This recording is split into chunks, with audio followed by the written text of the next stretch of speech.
রাজনৈতিক প্রভাব মুক্ত রাখতে না পারলে দুর্নীতি দমন কমিশন স্বাধীনভাবে কাজ করতে পারবে না, তাই সৎ ও দক্ষ ব্যক্তিদের দিয়ে কমিশন গঠন করতে হবে।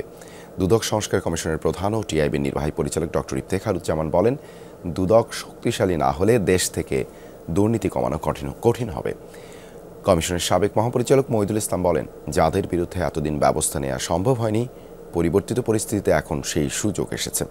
তাই দ্রুত কমিশন গঠন জরুরি, অন্যথায় কমিশনের কার্যক্রমে আরও স্থবিরতা নেমে আসবে। রাজীব আহমেদের রিপোর্ট। শ্রীলঙ্কা আবারও রপ্তানিতে শীর্ষে। দুর্নীতিবাজদেরকে আইনের আওতায় এনে শাস্তি দেওয়ার থেকে দুর্নীতি যেন না হয়, ওটাই তো হলেই তো সবচেয়ে ভালো হয়। 2021 সালে দায়িত্ব নিয়ে প্রভাবশালীদের আইনের আওতায় আনার ঘোষণা দিয়েছিলেন দুদকের সদ্য পদত্যাগী চেয়ারম্যান মঈনুদ্দিন আব্দুল্লাহ। তবে যতটা গর্জন ততটা বর্ষণ ছিল না। দুর্নীতি, ঘুষ, অর্থ পাচারের ঘটনায় চুনোপুটিদের বিরুদ্ধে সোচ্চার থাকলেও রুই কাতলাতের বিষয়ে কমিশন ছিল নীরব। সর্ষের মধ্যে ভূত আছে। এটা আওয়ামী লীগ সরকার পতনের পর সুবিধাভোগীদের বিরুদ্ধে শত শত অভিযোগ জমা পড়েছে সারা দেশে। অনুসন্ধানও শুরু হয় কারো কারো বিষয়ে। এ অবস্থায় কমিশনের পদত্যাগে স্থবিরতা দেখা দিয়েছে সার্বিক কার্যক্রমে। সংস্থাটির বর্তমান কমিশনের পদত্যাগকে কিভাবে দেখছেন দুদক সংস্কার কমিশনের প্রধান?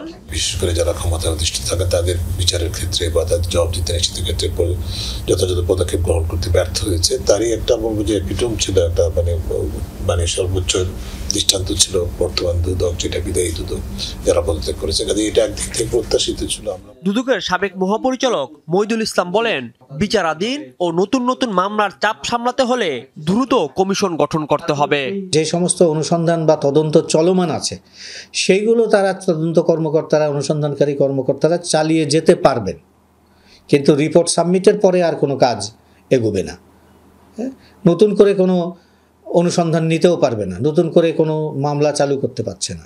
কাজে সেই দিক থেকে এটা খুব জরুরি। ডক্টর ইফতেখারুজ্জামান বলেন, অতীতে এই সংস্থায় দলীয় বিবেচনায় নিয়োগের ফলে সুফল মেলেনি।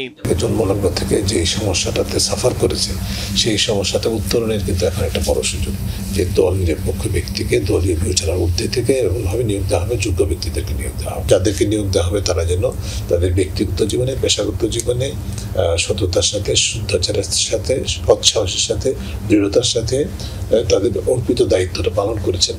বিগত সরকারের সময়ে যে দুর্নীতি ও অনিয়ম হয়েছে সেগুলো যথাযথ অনুসন্ধান ও ব্যবস্থা নিতে হলে দুদককে স্বাধীনভাবে কাজ করার ক্ষেত্র তৈরি করে দিতে হবে বলে মনে করেন তিনি।